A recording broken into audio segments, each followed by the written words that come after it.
在不同的地方生活，拥有不同的饮食习惯和风味记忆。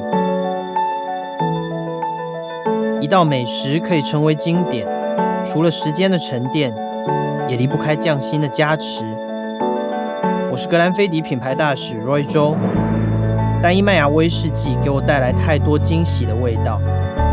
如果把格兰菲迪22年和中餐美食融合呢，又会是种怎样的全新体验？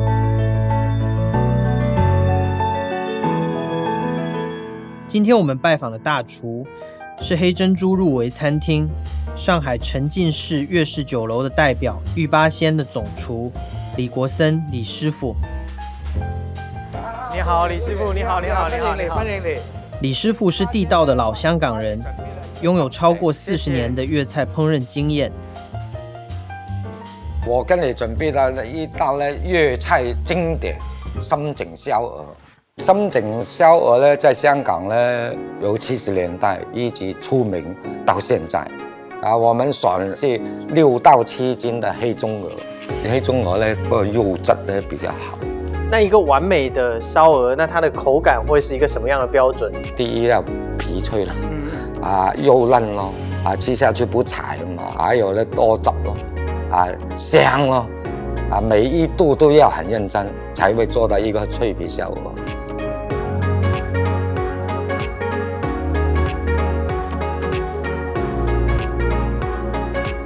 我们烧鹅来了，你试一下，试一下。好，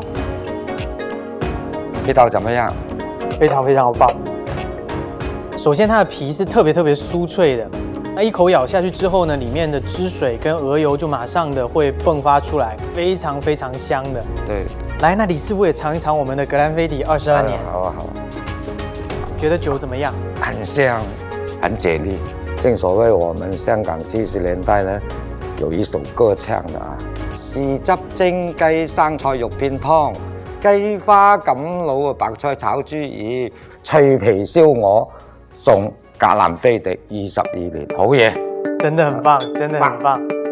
动物的脂肪香气又很好的柔化了威士忌的高酒精感，可谓是相得益彰。油亮鲜明的烧腊，配上格兰菲迪22年柔软如蜜般的色泽，让餐桌上的生活平添一份幸福和深情的气氛。